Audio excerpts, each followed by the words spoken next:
I've never heard of the condition before.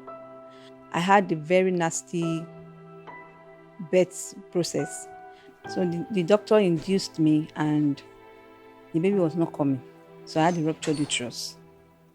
And that was when the journey started. So there had to be emergency evacuation of the baby.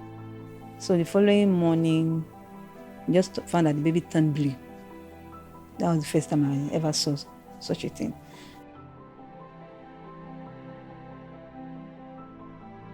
Just noticed that 3 months, it wasn't having a control. After some time, it wasn't active. So that's when I started meeting people and asking questions, neurologists and all of that. They'll tell you have to start going for physiotherapy. So they referred us to physiotherapy session. That was really painful, very painful.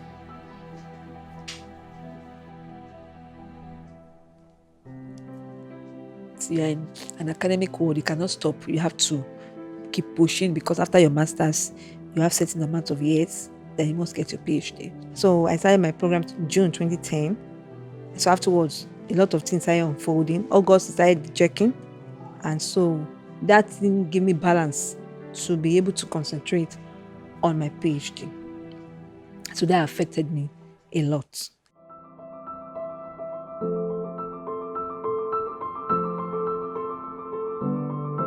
So when I watched a woman who is taking care of a child that she adopted, right?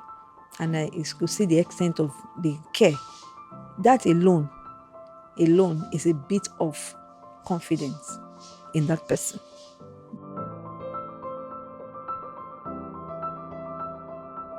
When I finally got a place where I could take the child, at least you know that the child has access to therapy every day compared to the one you go for maybe once in 2 weeks.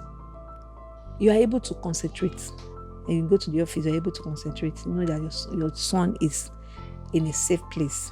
Your son is having access to therapy. Then you too can be able to focus on whatever you're doing. So that also was the plus when we found the center. And then the fact that the center was free. It was not 5,000 per session. The center was free. So, he also gave us a lot of, relief.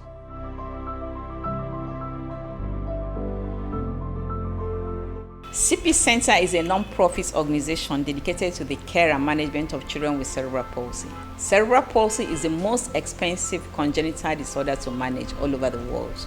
Most children with CP require 24 hours care. We at CP Center provide both daycare and boarding facility at no cost, while allowing parents to keep their jobs, engage in other pursuits, and maintain their mental well-being. This policy of no charge allows us to work with all families, irrespective of their social status. As a parent of a child with severe cerebral palsy, I know firsthand what it means when a parent cannot go to work or have a life because they must stay home with their children with cerebral palsy. About a year and a half ago, I came here to solicit for your support to start building a purpose-built structure which will allow us to provide better services, taking more children who have been on our waiting list, and provide respite for more families. We had just bought 3 plots of land, done the paperwork, and needed money to start construction. Your response has been overwhelming. So much so that we have enough money to start up the work. We have completed the first phase, which is the carcass. We want to start the finished work so we can move in. The advent of COVID has made it imperative that a center such as this will exist. Thank you very much for your support so far. I am appealing to you to please continue to support us, to ensure the builders do not leave the site. Let us keep the builders on site, please. I'm asking again just for 1,000 naira or more. Already you have seen what your money is doing. You can do more. Thank you, and God bless you. Let us keep the builders on site.